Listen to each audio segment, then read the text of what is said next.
Vamos lá, pessoal.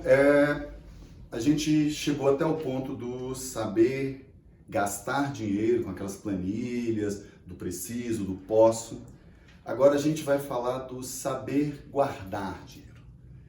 E eu quero te contar uma história.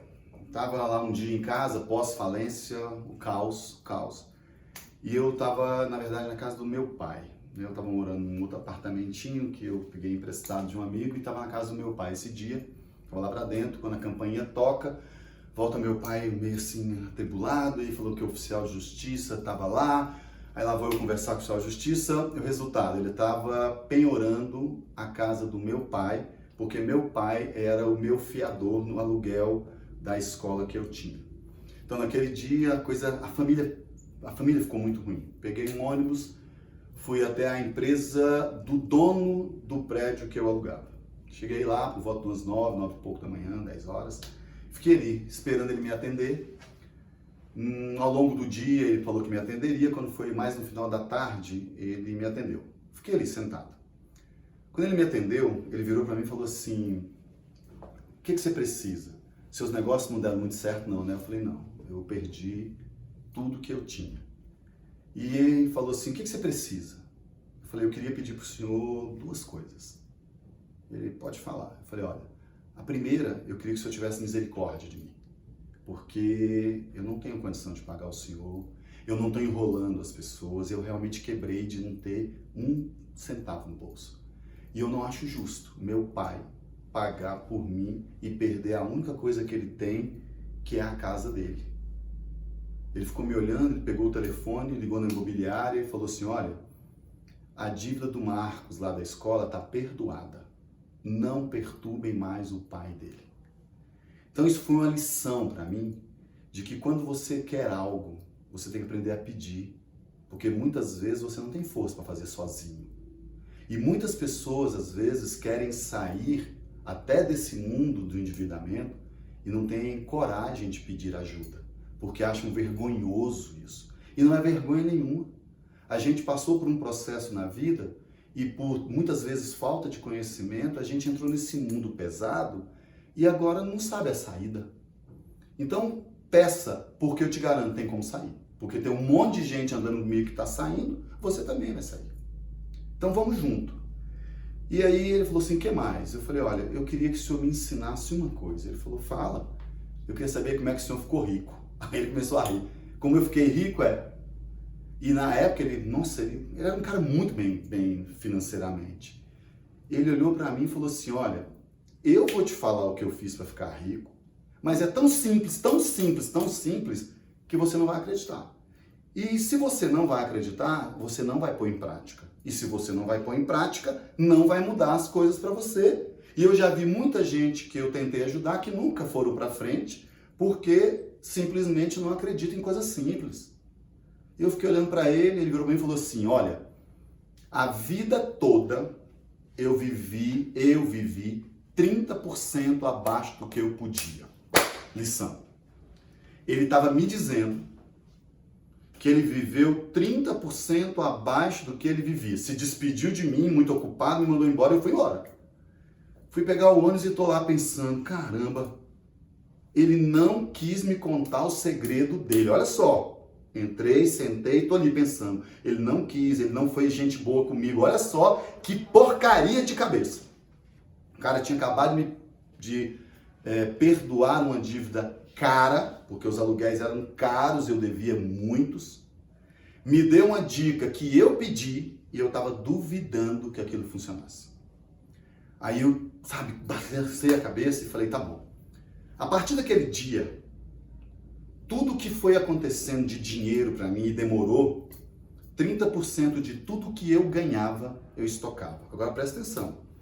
Eu estava morando num apartamento emprestado, dormindo no chão, sem dinheiro para alimentação, sem dinheiro para transporte, tendo que pegar dinheiro com meu pai para poder comprar leite para filho, dormindo no chão, num colchão emprestado, sem recursos, sem trabalho, querendo morrer.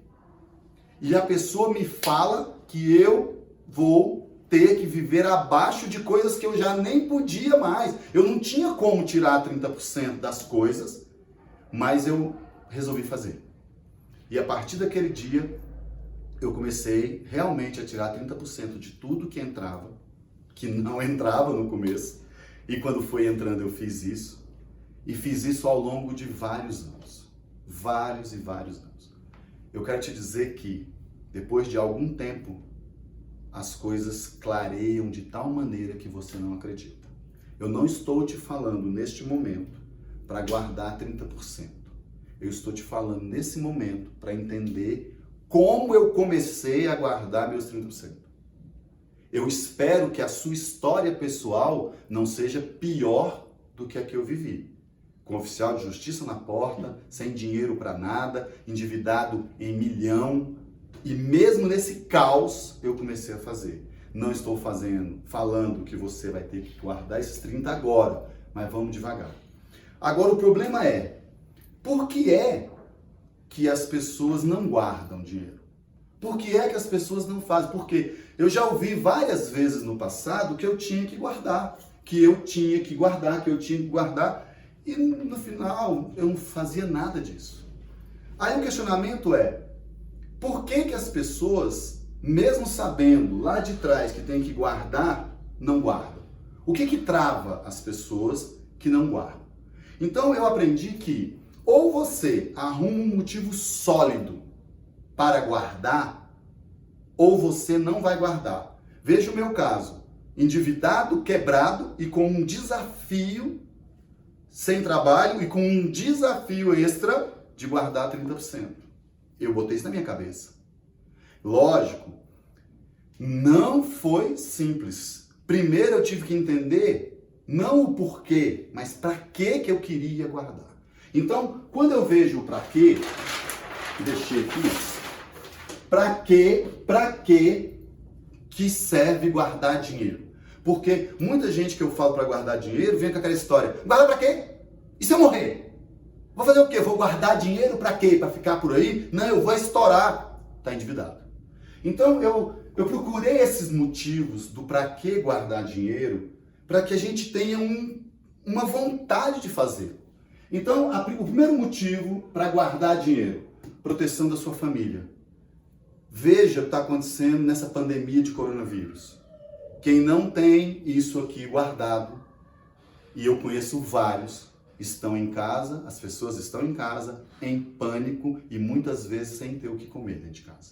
Então, a proteção familiar significa que se acontecer um imprevisto, você não vai ter que correr no banco e pegar dinheiro emprestado. Você não vai ter que pegar seu cartão e usar dinheiro que não é seu. Você quer um motivo mais top para guardar dinheiro do que proteger você e sua família? Eu não conheço. Vamos guardar porque nós não controlamos o imprevisto. Nós não controlamos o que vai nos acontecer, se um filho adoece ou não. Então, isso aqui por si só já seria o motivo perfeito para eu poder guardar dinheiro. O segundo que eu tenho é um freio para evitar dívidas. Esse freio significa dizer o seguinte, aquele gráfico que você já conhece, aqui é o seu dinheiro, aqui é o tempo. O que acontece que é fato? Os seus ganhos começam aqui e normalmente os ganhos permanecem os mesmos por anos. Eu tenho uma série de amigos servidores públicos em Brasília que têm o mesmo salário há 5, 6, 7 anos, o mesmo. Então não há reajuste, ou amigos que são do setor autônomo, que ao invés de ter mais ganhos, eles tiveram foi redução de ganhos. Então é muito louco como isso aqui fica mais ou menos a mesma coisa ou tende a cair. E o que acontece? Existe uma maldição que, à medida que você começa a ganhar dinheiro, você começa a consumir e esse trem vai subindo. Eu não sei por que esse trem vai subindo. Há algum tempo eu fiquei sócio de um cara muito top, não vou citar o nome dele, mas numa reunião de sociedade, num grupo de uma escola que a gente tinha juntos, ele virou e falou assim, olha Marcos, despesa é igual unha. cresce todo dia. Se você não olhar e de vez em quando ficar cortando, daqui a pouco a unha vai te ferir. E eu não sei por que cargas d'água esse trem só tende a aumentar até chegar no que eu ganho. Quando eu guardo dinheiro, quando eu guardo um pedaço dele, eu crio um stop. Eu crio um lugar aqui que eu sei o seguinte: se, por exemplo, no meu caso, eu guardo 30%, significa que para chegar no que eu ganho, vai ficar faltando 30%, ou seja, não vai chegar. O valor a gente discute daqui a pouco. Mas aquilo que você guarda significa dizer, por exemplo, que quando você chegar nesse ponto, você tinha lá 1.000, você guardou 200, então você só vai chegar em 800.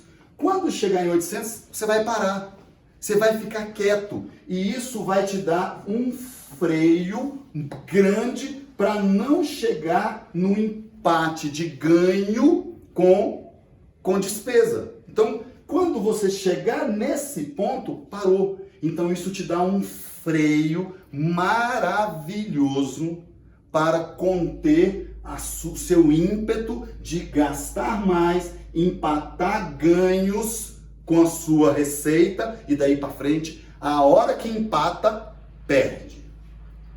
E o outro motivo é a complementação futura de renda. Para a galera que é autônoma, né, advogados, dentistas, médicos, isso aqui é muito, muito importante. Por quê? Porque uma hora aquela quantidade de trabalho cansa, o cara quer diminuir a jornada dele, ele quer trabalhar menos, ele quer desfrutar mais. E se ele não guardar, isso nunca vai acontecer. Para o servidor público, isso também vale. Eu tenho um amigo, servidor, que está francamente desequilibrado agora, porque já fez as contas do futuro da aposentadoria e descobriu que ele vai ter uma redução.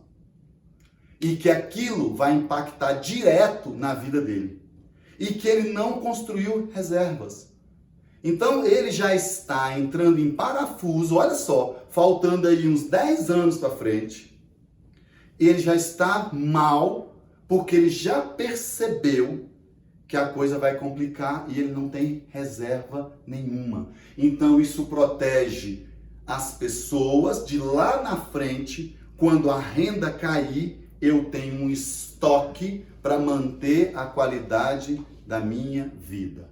Esses são os motivos que eu te entrego para que você tenha dinheiro guardado. Reflita nesses motivos. Reflita em como você precisa aprender a internalizar esses motivos para que você então possa guardar com convicção e não porque estão dizendo que você tem que guardar. Já continuamos, tá bom? Já já a gente passa para o próximo vídeo aí.